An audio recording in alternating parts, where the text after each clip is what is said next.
Magandang araw po sa ating lahat mga kababayan. At yun siguro naman nahuhulaan po ninyo kung nasaan po ako ngayon ano. Okay. Well, anyway, hindi na natin pinag-uusapan kung nasaan man ako. Bastang importante tayo po ay nagkaroon na naman po ng presentasyon. At ang pag-uusapan natin, ito pong ating Pangulong Bongbong Marcos na parang minsan hindi ko nagustuhan yata. Hindi ko nagustuhan, no. Joke lang, joke lang. Pero kasi anong nangyari, itong si PBBM ay may ibinunyag. Oo, ibinunyag po niya ang totoong ugali po ng mga Ilocano. Oo, siguro naman alam po ninyo na nandoon po sa Canada ngayon ang ating Pangulong Marcos at napaka-busy yung ating yung ating napakasipag na pangulo talaga, no? Bago natin na pag-usapan po ito, gusto ko lang po munang saglitan ito pong nangyari pong hindi maganda po. Oh, well, hindi maganda talaga, hindi maganda ito. Yung nangyari pong parang hinaras itong ating si Yusek Claire Castro. Alam niyo mga babaeng ko, siguro naman na napanood niyo na po ito, ano? Medyo kalat na po ito sa social media na ito pong si Yusek Castro ay hinaras ng ilang mga DDS. Oo.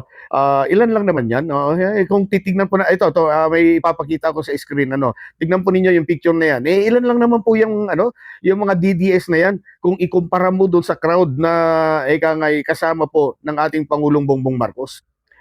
Medyo natatawa ako dito dahil si Yusek Claire, alam nyo, maliban po sa pagiging abogado, talagang matalas ang isip. Oo, alam niya kasi na baka umabot o kaya hindi naman niya ine-expect yan, pero baka pag nagkataon na umabot po sa punto na magkaroon po ng sakitan, minarapat po ni Yusek Claire na lumapit po sa mga pulis doon po sa Canada. Oo, dalawa lang sila, ikumpara mo doon. Hindi naman sa marami. Kukunti lang yon, siguro mga 20. Ano ba naman laban ni Yusek Claire doon? Oh, di ba? Pero nakakatawa doon sa puntong sinabihan po siya ng sinungaling. Oo, ano pa? Pangit. Natawa ako dun Alam niyo kung bakit? Sa totoo lang wala pong makapagsasabi na ito pong si Yusek Claire Castro ay pangit. Oo, kahit sino po, wala pong makakapagsabi diyan na pangit po si Yusek Claire Castro. Ngayon, kung yung pagkasinungaling, siguro pakinggan niyo na lamang doon sa sa mga video ko ano po isinagot ni Yusek Claire Castro doon po sa nagsabing pangit at sinungaling. Oo. Ang sagot kasi ni Yusek Claire Castro diyan, noong marinig ko yung yung sinabihan ako na pangit, ang tingin ko sila yung sinungaling. Sunog na naman itong mga durog-durog, sunog-sunog itong mga ayaw ko naman sana magmura. Ayaw ko rin sana magsabi ng pangit itong mga DDS na ito. Hindi naman po ako kagandahan lalaki. So, ibig sabihin, kung hindi ako magandang lalaki, ayaw ko namang mamintas.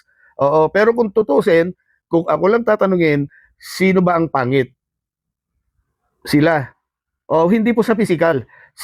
Sila po ay mga pangit. Pangit po ang ugali ng mga DDS na ito. Mga walang, sige, walang hiya. Sabihin natin, walang hiya. Dahil yan naman ang totoo, nakikita na ng tambayan yan Nakikita po ng lahat kung gaano po kawalang hiya. Itong mga taga-suporta, taga-sunod po ng mga mga DDS na yan. Di ba? Mula sa Pilipinas, ang kanilang ugali ay dinala po sa Canada. Although nauna na sila sa Canada, pagdating nila doon, yung ugali nilang pangit, dinala pa sa Canada at hanggang ngayon, dala-dala na nila. Ewan ko kung saan sila nagmana. Well, anyway, ito pong si Pangulong Bongbong Marcos, gaya ng sabi ko sa inyo, mayroon po siyang binanggit kung saan medyo napataas ang kilay ng mga Ilocano. Hindi naman masama. Hindi naman po masama yung sinabi ng ating Pangulong Bongbong Marcos. Kaya lang bistado na mga Ilocano. Bistado ang mga Ilocano kung ano po ang kanilang mga ugali. At narito ang ating Pangulong Bongbong Marcos. Pakinggan po natin ang pipili lang ako ng portion doon sa speech niya para iparinig ko sa inyo. Okay, pakinggan po natin. Medyo mawawala lang ako sa screen habang pinapakinggan po natin ang ating Pangulong Bongbong Marcos Jr. together with the Filipino-Canadian community doon po sa Vancouver, Canada. At siyempre, hindi magiging kumpleto yung aking pagbabate kung hindi ko babatiin ang ating First Lady. First Lady Lisa.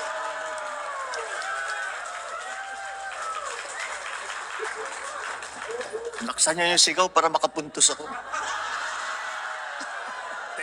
Maraming salamat. Ang aking mga kasama sa pamahalaan at sa serbisyo publiko, ang mga minamahal kong kababayan. Magandang gabi po sa inyo lahat. Nakakataba po ng puso at nakakapagbigay ng inspirasyon na makasama muli kayong lahat. Lahat po ng aking pinupuntahan ay tinitiyak ko na makasama ko yung tinatawag natin na Filipino community. At dahil nakikita ko, parang nakikita at na-inspire po ako, lumalakas ulit ang loob ko kahit mahirap ang trabaho, kahit mga mabigat, ay hindi na bale. Sabi ko, ito nakita mo naman ang nagiging resulta. Pagka natulungan natin ang Pilipino, sila ay sumisikat kahit saan mo dalhin, kahit saan mo ilagay.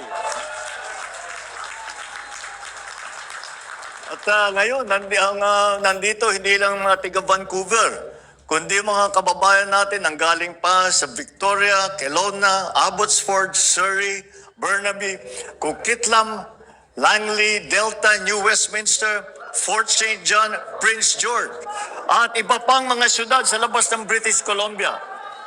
Meron din, meron pang galing Toronto.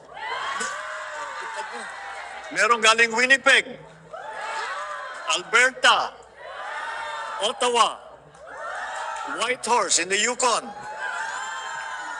Yellowknife, Northwest Territories. Sa lawak ng Canada, ang pagkakaalam ko ay mahigit 30 beses ang laki nito kumpara sa Pilipinas. Isipin ko lamang na nagbiyahe kayo ng ilang oras upang makarating at makasama-sama tayo ngayong gabi ay isa pong malaking karangalan na humarap sa inyo bilang inyong Pangulo. Kaya naman, ako ay taus-pusong nagpapasalamat sa inyong lahat para sa panahon na inyong binigay at sa inyong malasakit at pagmamahal na patuloy ninyong pinaparama sa ating bayan. Kayo ang nagbibigay ng karangalan sa ating bansa sa pamamagitan ng inyong maayos na pamumuhay at pakikisalumuha sa komunidad. Patuloy na pagpapahalaga sa mga tradisyon ng kulturang Pilipino. Mataas ang antas ng kahusayan at pagiging mabuting halimbawa sa inyong trabaho at sa inyong mahalagang kontribusyon sa ekonomiya ng ating minamahal na Pilipinas. Nagtungo ako rito sa Canada bilang pagtugon sa paanyaya ng pamahalaan ng Canada para sa isang official visit.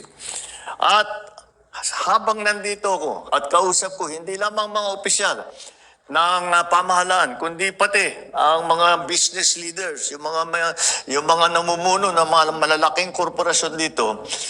Ang una, pagka nag-hello, ang susunod ay mahal na mahal namin ang mga Pilipino rito. Napakagaling ng mga Pilipino rito. Napakabuti ng mga Pilipino rito. Napakasipag ng mga Pilipino rito. At yan po ay talagang mas mahalaga pa rin yan para sa akin. Mas mahalaga kaysa sa yung tulong ninyo sa ekonomiya na napakalaki na tulong sa ekonomiya. Ngunit, pinapaganda po ninyo ang reputasyon ng Pilipinas sa buong mundo. Kaya't lahat ngayon,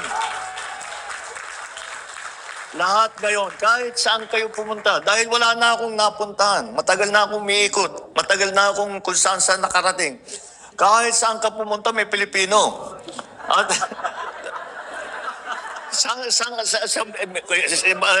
hulaan ninyo, saan kaya ba isang lugar na napuntahan ko na walang Pilipino? Wala pa ako napuntahan. Yung hindi mo akalain na may Pilipino, meron laging Pilipino. Kadalasan pa, Ilocano.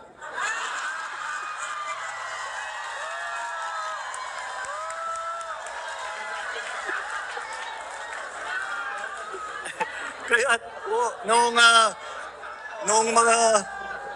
Ano mo naman kami mga Ilocano, kahit saan pupunta, para kahit yung malamig na lugar na nangangatog na kami, basta may trabaho, sige lang. Ganyan talaga ang ugali namin. Pero yun natuto, yun sumasabay na lahat ng Pinoy.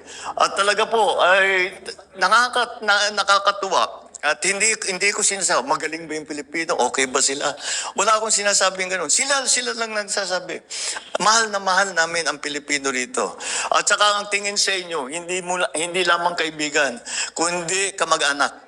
Sabi, kasama na sa pamilya namin yung mga Pilipino na yan.